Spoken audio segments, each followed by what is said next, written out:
જામનગર જિલ્લાના કાલાવડમાં આમ આદમી પાર્ટીની સભા યોજાઈ ગઈ। આ સભામાં વિસાવદરના ધારાસભ્ય ગોપાલ ઇટાલિયાના હસ્તે કાલાવડ ભાજપના નેતા નાનજીભાઈ ચોવટિયા સહિત આગેવાન કાર્યકર્તાઓ આમ આદમી પાર્ટીમાં જોડાયા।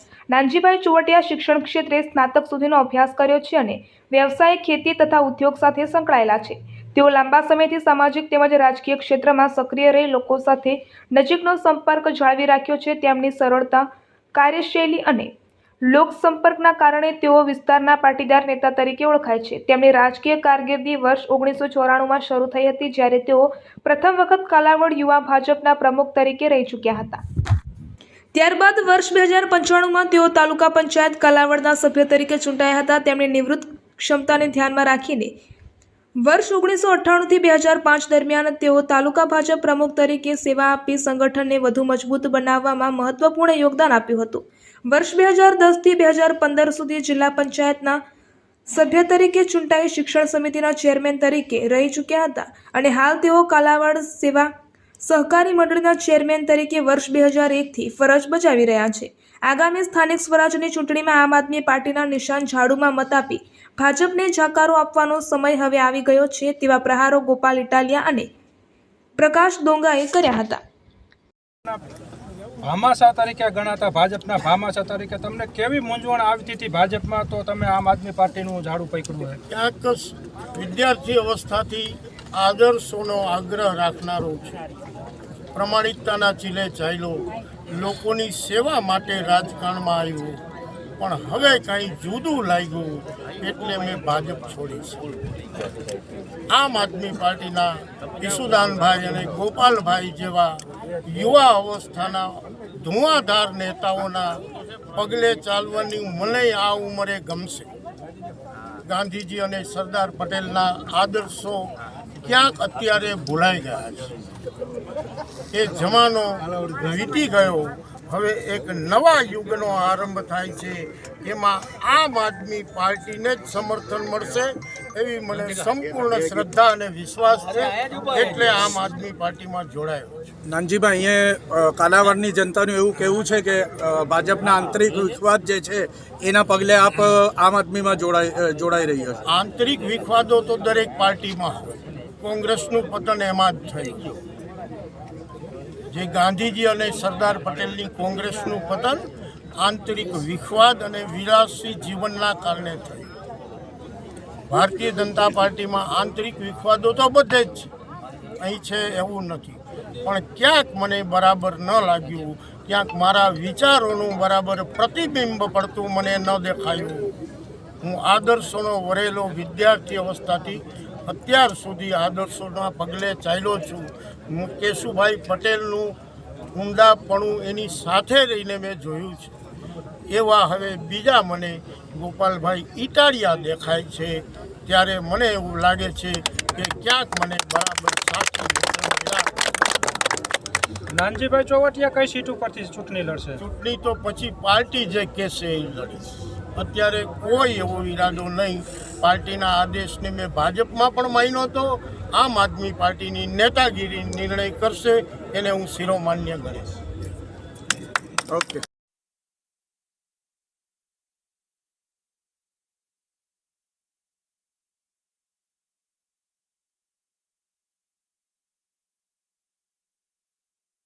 આખી ટીમ આમ આદમી પાર્ટી સાથે જોડાઈ, પીઠ અનુભવી અને સમાજમાં જેનું ખરેખર માન મોભો હોય એવા આગેવાન આમ આદમી પાર્ટી સાથે જોડાય, એ અમારા માટે બહુ ગર્વની બાબત છે।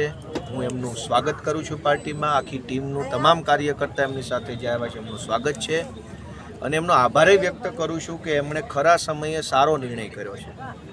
રાજનીતિની જે પ્રમાણે દશા થઈ છે અત્યારે કે ચારો તરફ ગુંડાઓ, બદમાશો, તોડબાજો, કટકી કરનારાઓ, ભ્રષ્ટાચારીઓ, સમાજની અંદર ડર ફેલાવનારા લોકો રાજનીતિના ઊંચા હોદ્દા પર પહોંચી ગયા। ગ્રામ પંચાયતથી લઈ અને વિધાનસભાઓ સુધી સમાજને નડતરરૂપ થતા હોય એવા માણસોનો દબદબો વધ્યો છે, ત્યારે સારા માણસો બધા જ એક જગ્યાએ ભેગા થાય, એક રાજકીય પ્લેટફોર્મ પર આવે, એ સમયની માંગ છે।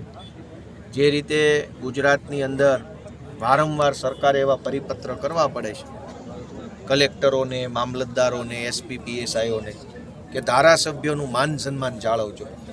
દર 6 મહિને મુખ્યમંત્રી આવો પરિપત્ર બહાર પાડે છે. એનો અર્થ એ થયો કે ગુજરાતમાં ભાજપના રાજમાં ધારાસભ્યોનું પણ મામલતદાર પાસે કાંઈ ઉપજતું નથી. હું વિપક્ષનો ધારાસભ્ય છું એટલે કદાચ મારું ન ઉપજે તો એમાં બહુ કંઈ દુઃખ લગાડવા જેવું નથી, પણ ભાજપના ધારાસભ્યોનું જો મામલતદારો પાસે ન ઉપજતું હોય તો એ ખરેખર બહુ ચિંતાનો વિષય છે. આજે ખેડૂતોની પરિસ્થિતિ ખૂબ કપરી બની છે. આ વર્ષમાં 2 વાર માવઠા આવ્યા. હજુ માવઠાની તો મોકાણ પૂરી નથી થઈ. નવેમ્બર ડિસેમ્બરવાળા માવઠાની ત્યાં પાછું આ માર્ચ મહિનામાં માવઠું આવ્યું. એટલે કુદરત પણ અત્યારે ખેડૂતોને ખૂબ નુકસાન પહોંચે એવા પ્રકારે કામ કરી રહી. ત્યારે આપણે આશા રાખીએ કે આ ચૂંટણીની અંદર ખેડૂતોની સરકાર બને. તાલુકાઓ, જિલ્લાઓ, નગરપાલિકાઓ, મહાનગરપાલિકામાં ખેડૂત સમર્થક સરકાર બને અને એ સરકાર ખેડૂતો માટે આગળ વધે એવી આશા રાખીએ છીએ. ફરી એક વખત કાલાવાડની જનતાને વિશેષ આભાર, કેમ કે કેશુબાપા પટેલ એ અહીંથી ધારાસભ્ય હતા અને પછી વિસાવદરથી પણ હતા. કેશુબાપા જેવા કદાવર ખેડૂત આગેવાનના પગલાં ઉપર ચાલવાની મને જે તક મળી છે વિસાવદરનું નેતૃત્વ કરીને, એ બદલ હું આ વિસ્તારની જનતાનો અને વિસાવદરની જનતાનો આભાર વ્યક્ત કરું છું. ગોપાલભાઈ, નાનજીભાઈના આવવાથી આમ આદમી પાર્ટીને કેટલો ફાયદો થશે? આબરૂદાર માણાની હારે હાલો ને તો તમારી આબરૂ વધે. એ આપણા સમાજમાં એટલે આમ આદમી પાર્ટી સામાન્ય પરિવારમાંથી આવતા સીધા સાદા યુવાનોની પાર્ટી છે. એમાં હવે અનુભવી અને આબરૂદાર નાનજીભાઈ જેવાની અમને ઓછ મળી છે, છાંયો મળ્યો છે. અમે રેઢા મથ્યા કરતા હતા જુવાનિયાઓ. હવે આ છાંયો થઈ ગયો છે, મોટો છાંયો આવ્યો છે માથે. વળી અનુભવી છે, વળી આબરૂદાર છે, વળી સમાજની અંદર જેમની માન પ્રતિષ્ઠા છે, એમના આવવાથી મને પૂરો વિશ્વાસ છે કે સમાજનો, જનતાનો, લોકોનો આમ આદમી પાર્ટી પર વિશ્વાસ વધશે. કેમ કે આ એક ગેરેન્ટર જેવું કામ હોય. સમાજના આગેવાનો છે એ ગેરેન્ટર જેવા હોય. કોક તમારી હવે નાનજીભાઈ ઊભા રહીને એમ કહેશે કે આમ આદમી પાર્ટીની કે ગોપાલભાઈની જવાબદારી મારી, તો 500 જણા મત આપે. હું એકલો કહું તો 200 જણા આપતા હોય. સારો માણસ તમારી આંગળી ચીંધે તમારા તરફ, સારો માણસ તમારી ભલામણ કરે તો પણ સમાજમાં એનો ફાયદો થતો હોય. તો નાનજીભાઈ તો હવે છેડે છોક આમ આદમી પાર્ટીમાં જોડાણ. એટલે મને એવું લાગે છે કે કાલાવડમાં હવે વિસાવદર વાળી થાય. કેટલી સીટ જીતવાની અપેક્ષા છે તાલુકા પંચાયત અને જિલ્લા પંચાયત? સીટનો આંકડો તો બુકી હોય જ કહીએ કે અમે તો એટલું કહીએ કે જનતા અમને આશીર્વાદ આપે. અમે નવા જુવાનિયાઓ છીએ, સંઘર્ષ કરીએ છીએ, પ્રમાણિકતાથી અમારું કામ કરીએ છીએ. એટલે અમારી આશા એવી છે કે જો અમારામાં સચ્ચાઈ સમાજને દેખાય, અમારા પ્રયત્નોમાં નિષ્ઠા દેખાય, અમારામાં જરા કંઈ હિંમત દેખાય, તો લોકો અમને એટલા બધા આશીર્વાદ આપે કે અમારી તાલુકામાં, જિલ્લામાં સરકાર બની જાય. દેશ અને દુનિયાના સમાચાર જોવા માટે અમારી ચેનલ વાત્સલ્યમ સમાચારને સબસ્ક્રાઇબ કરો અને બેલ આઇકોન પર ક્લિક કરો, જેથી આપને રોજે રોજની તમામ અપડેટ મળતી રહે. સાથે જ અમારા ફેસબુક અને ઇન્સ્ટાગ્રામ પેજને ફોલો કરો.